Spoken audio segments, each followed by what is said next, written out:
Kevin. What's going on? Family Matters. Oh, Kevin Petersen. yeah. How are you? I'm good. How are you, buddy?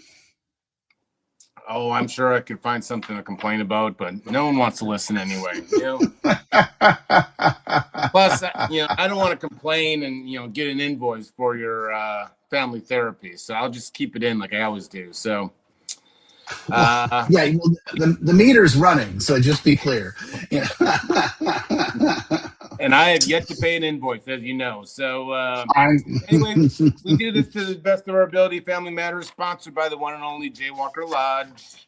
Mr. Kevin Petersen heads up their family department over there. So, I still call him the Family Whisperer. We do this to the best of our ability on Thursdays-ish, around this time-ish, and we answer your questions. So keep the questions coming. And ish. Yeah. Please answer your questions, ish. Yeah. No, that's not a good lead, Kevin. That's not, we're trying to look professional, but all right. We answer your questions with all sorts of incredible and integrity. All right. And if we get too uncomfortable, we just kind of switch mid sentence. So anyway, alrighty, we did it to the best of our ability. We did. We got a couple comments that were DM'd to me, and we can touch on it. But basically, it was saying we were talking about sometimes facilities may or may not. We didn't come out and say may, or we say may not, but we just put it out there that treatment facilities may or been maybe preparing people for second, third, fourth times around. But so the question, well, basically, it's a flat out question. I don't need to paraphrase, but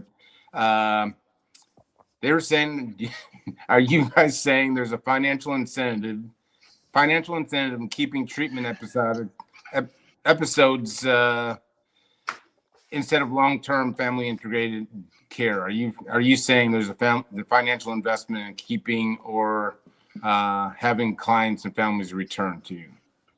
So on paper, yes, there is a financial investment, but like I said, I don't think there's a guy in the back who's got an evil genius plan of, hey, what we can do, and and I think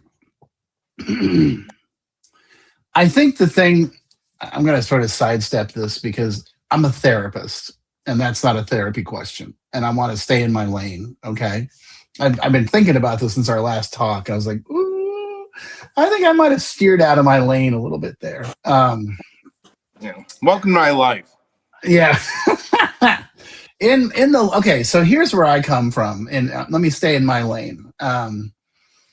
If you're putting a friend, a loved one into a treatment program, if they don't have a fully robust family program, and by that I mean regular engagement with a family therapist, not an individual therapist, a regular family group and regular family weekends, or whatever we're calling it, then I would reconsider that treatment center. And I know that's only a certain number, but we invested in it, and we do it on purpose because it creates better results.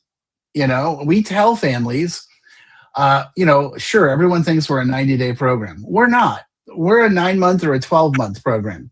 But the reason why is, when you go through it that much time and put all that investment into it, the odds are you're not coming back.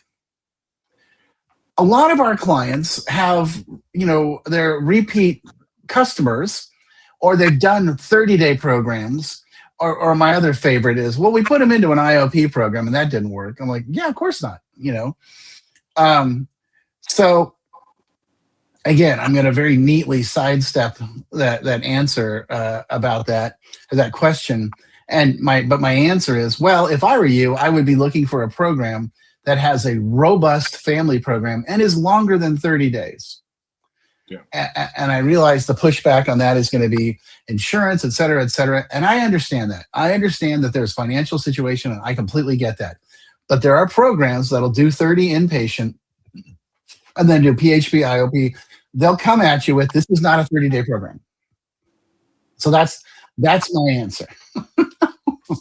I like, so the things I've kind of said, and I've had some conversations with some people in and out of the industry, and I think what I'll say is this, through my lenses and my eyes, 30-day treatment. If someone's doing just 30-day treatment, there's not beneficial and not enough time to get into deep family work. And so I will say that, some facilities do hold back on digging deep within the family dynamics because they don't want that individual going back into the family with this bomb that just exploded 3 days ago. And then they're like, good luck to you, so there is I will say with 30-day treatment and what we call kind of short-term treatment, there's sometimes in a clinical or whatever perspective, you don't want to throw bombs into a family and then,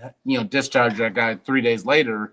That's causing more damage. So I would say the 30-day places, would have to pick and choose. Sometimes they can't get into that deep finance, the family sculpting or anything like that. So. Ooh, look at you dropping the family sculpting. Well, a bunch of guys came to Tennessee, so I had dinners with a lot of, and all they would talk about was family sculpts. So a little Virginia satire action there, baby. You're digging into that's my goods. That's my stuff. So here's the thing, and I'm so we can put this to bed. But yeah. I agree with what you're saying. It's the equivalent. So this is what happens, right? They have the 30-day program. And then they send the individual off with a treatment recommendation or a discharge plan of, well, you need to go to sober living, you need to go to PHP, IOP, and you need to go to AA, fully knowing they're not going to do any of it, And it's the same thing as bringing the family in and saying, okay, we did a family session at the last week, and here's what you need to do. Here's our recommendation. You got to get a family therapist. Everybody's got to go to therapy. Everyone's got to go to Al-Anon, fully knowing they're not going to do it. And so to me, that's a little disingenuous. I really feel like, I know they're trying, but it's like, my position with the families that we work with are always like, well, when do we start doing real family therapy? I'm like, oh, your person isn't anywhere near ready. We want them focused on them. Because the moment they start talking to you, they're going to be thinking about home and how they owe you and the shame. And it's like, no. We got to get them hard sober. And then we can start talking about the big picture stuff. So that's enough. Yeah. Well, I mean, you touched on it, and I think let's just go into it because I know Sure. through the couple of weeks and so forth, talking particularly around short-term versus long-term. And, we both kind of expressed the benefits of long-term and you touched on the financial responsibility and so forth like that. So, there's some questions. So we had one question, I'll just get into it. And they're saying, like, I see what you're saying because behind the premise of long-term recovery, it's the length of stay, but it's also allowing the family to change, the community integration of some sorts, and just separation from whatever it is that it's causing. So they're saying, is it the long-term recovery, basically, is it staying within a program that whole time, or is there something that can be done outside of a treatment kind of program? Well, sure. I mean, you can recreate your own extended care program for yourself and your family members and the individual that's struggling with addiction. Absolutely. No questions asked. It's going to take a little bit of effort and time to find a family therapist that understands addiction and codependency. You have to find an individual therapist, maybe more than one, that understands addiction and codependency and trauma. You're going to have to, everyone's got to make the commitment, and everyone has to be digging in and focusing. I'm not saying you can't do it. it's a lot harder when it's you guys putting it together. And then like I have a curriculum for my families of homework. And I have that's similar to the curriculum that the guys have at Jaywalker. So when they come together, they're talking about a lot of the same stuff, and they're reading the same books, and they're talking about the same stuff. And that makes it really, we walk into the room ready to go. They're like, oh yeah, I watched that video. Like this family I saw on Monday, I assigned to them Jim Carrey's commencement speech. I don't know if you ever saw that. Yeah. Maharishi, it was freaking incredible, and I loved it. And so this kid was like, oh, you just don't know where I'm going to do or what I'm going to do. And so I made him watch it, and we had a really cool conversation about it, and so I think it's hard to put all the pieces together in a unified concept, and I think that's the big challenge. Plus, everyone's got to be committed, and when somebody's in treatment, they're committed. You know the difference between being involved and being committed, Jay? Oh boy, what's this? And the bacon and egg breakfast, the chicken is involved. The pig is committed. So you gotta be the pig, man. You gotta be committed. So sorry. Was that your therapist hat? Was that the question? Is that therapy, or that was that's like an old AA wisdom thing right there, Real? God, I haven't heard that one. So I guess I got to keep coming back. Let me ask you. We always touch on it, and it always gets me every single time when I hear you talk, and we kind of bounce back. What would you? I don't know if there's even an answer to this, but I mean, you guys at Jaywalker, they do an incredible amount of family involvement. But what do you think treatment would look like if we treated? I don't want to say the family as the primary kind of client, but 1A. Well, what do you think what would you think treatment would look like? Well, I can tell you what it looks like because that's what we do. We talk about how the client is the guy at Jaywalker.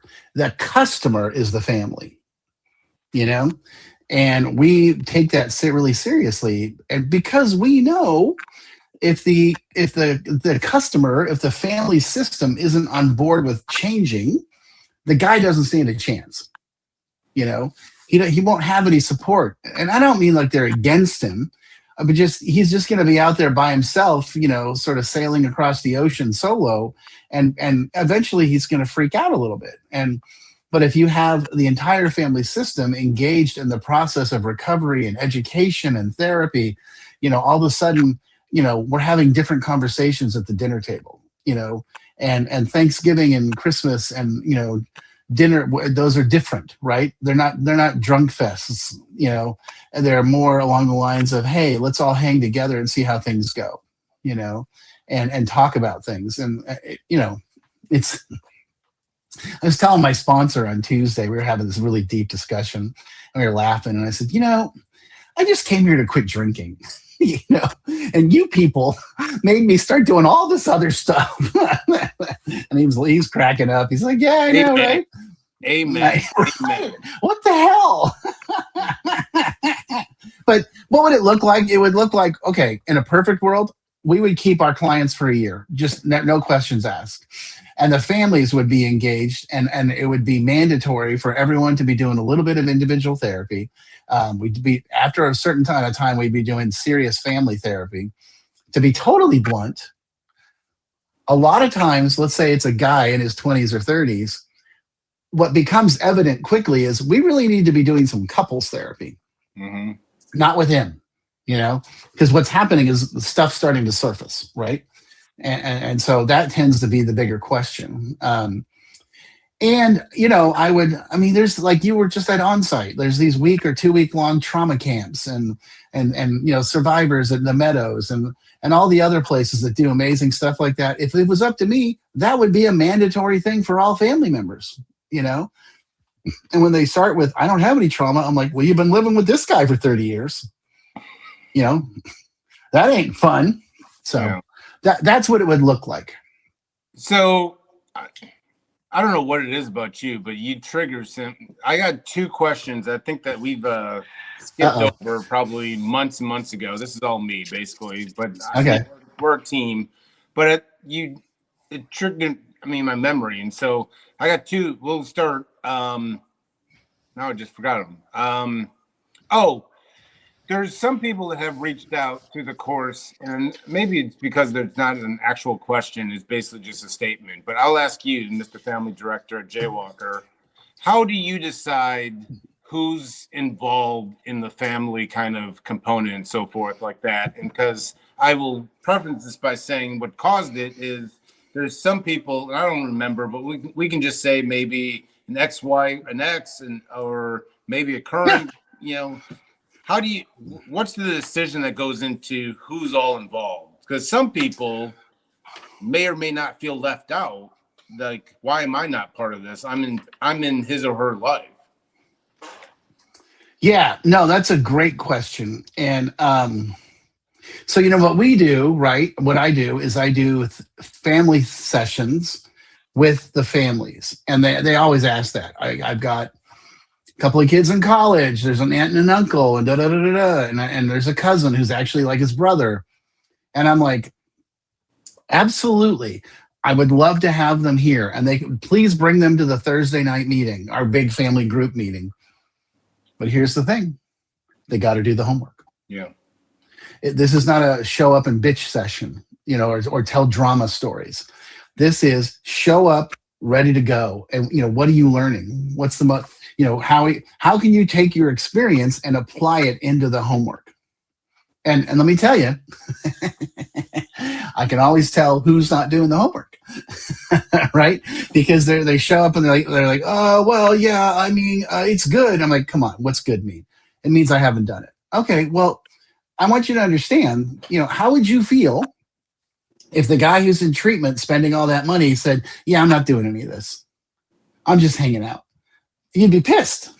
And they're like, yeah. I said, so it's kind of the same thing, and goes back to my saying, you can't expect them to do something you're not willing to do. No. Bottom line. Yeah.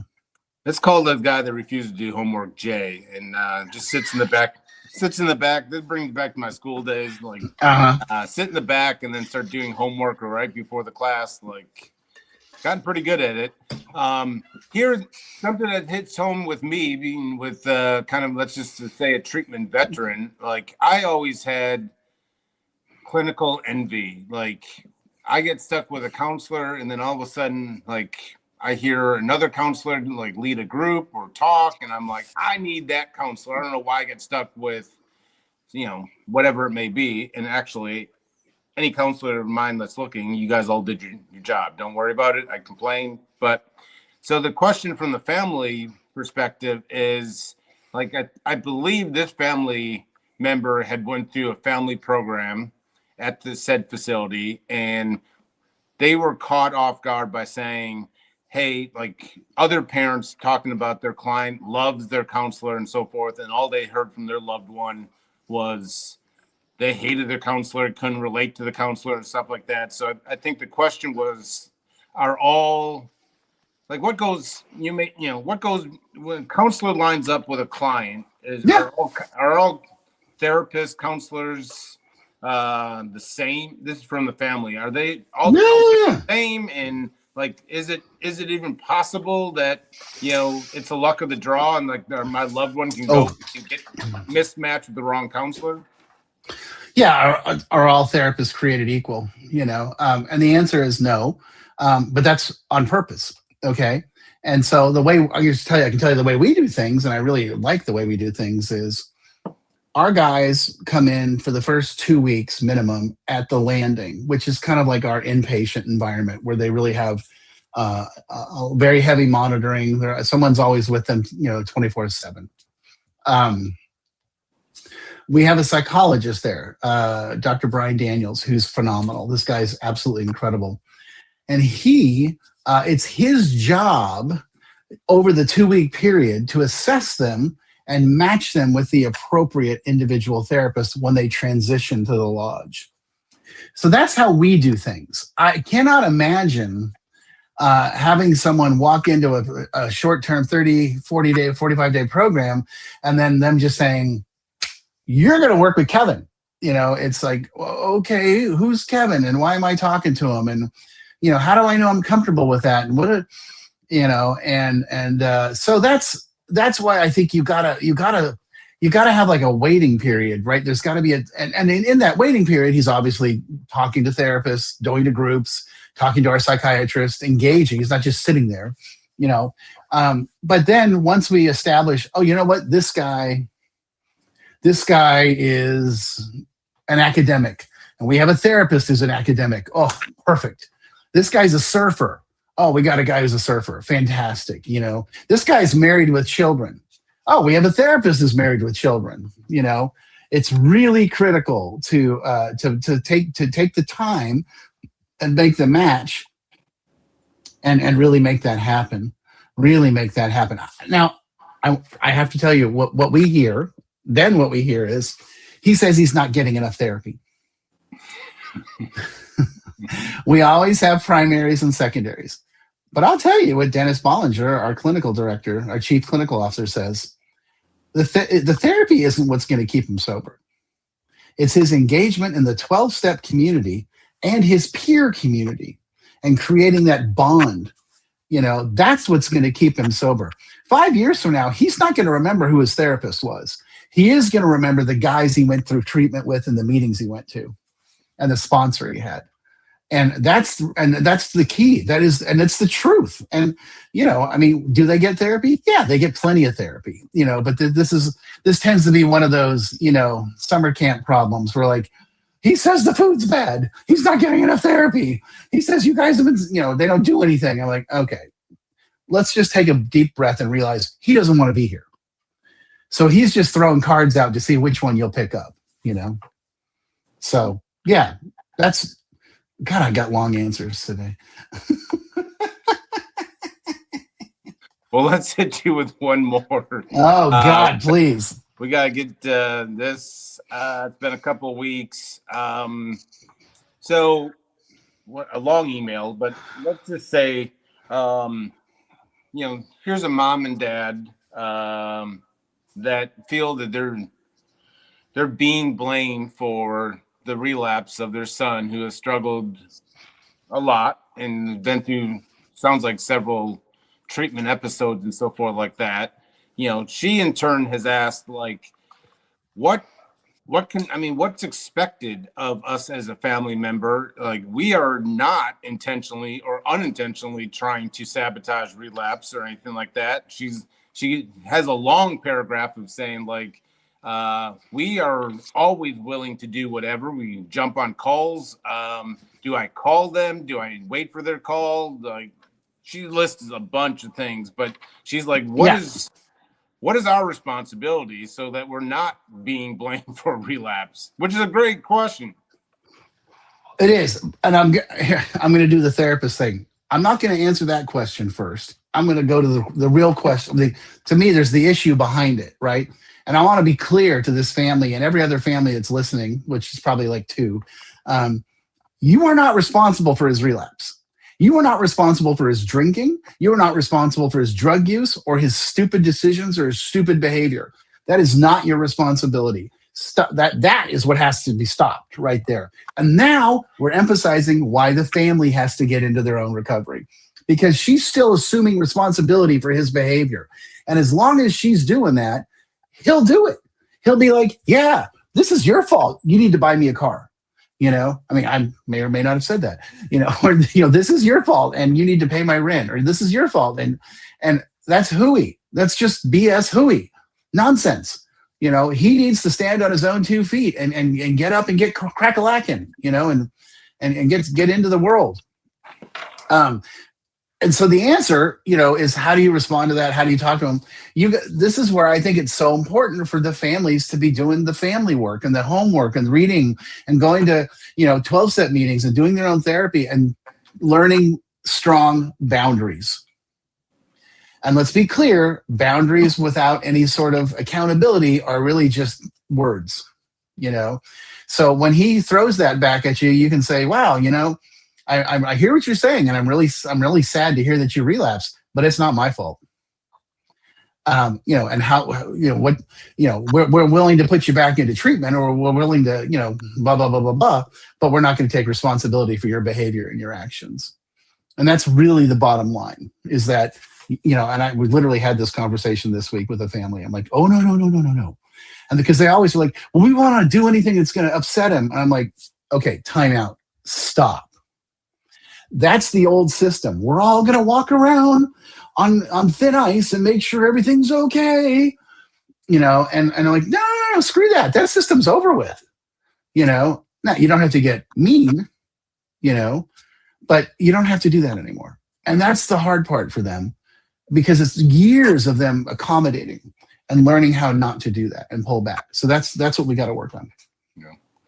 I will say, on the flip side of that is I know it happens, and so I'm not going to say the old wink, wink, but there's times when the facility is blaming mom and dad, and mom and dad may be buying that car, or maybe whatever it may be, and they don't know any different, or so, so I have seen it, heard it, where facilities need to stop blaming families if they're not educating or kind of working with the said family. So the individual, I'll blame my family, whatever, or blame anyone other than me. But, treatment facilities it goes back to the family involvement. Like, you can't just ice out the family while and then start blaming, because they're buying them or paying rent or something. They don't know any different.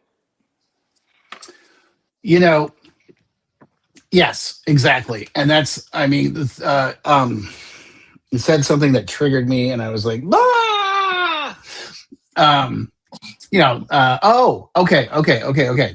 okay. Name that movie, Lethal Weapon 2, but whatever. There are times when the parents are actively working against our recommendations. So they're not responsible for the kid drinking or using drugs, but they sure as hell are responsible for creating the runway for that to happen. When they're not willing to follow our advice or say, hey, this is what we think he should do, and this is how we think it should go, that's okay. So, you're putting him in harm's way. Now, you have to assume responsibility for that. You don't have to assume responsibility for it. I always tell him, you're not responsible for his addiction. You're responsible for how you respond to it. And if you're going to respond by saying, oh, okay, go back into that same neighborhood, and we all know what's going to happen, Yeah. Well, yeah. I loaded you up. I got you worked up long enough, but take the rest of the day off. You brought it, but we'll do this next week. Keep the questions coming. Keep the statements, and if you don't think that you're offending us or anyone, let's talk about it. And we've gotten a lot of feedback that says we've gotten a lot of new viewers, I think, because there's a lot of should have came across to you earlier and so forth like that. So keep it up, Kevin. I will see you next week to the best of our ability. I'll be in Colorado next week, so we'll be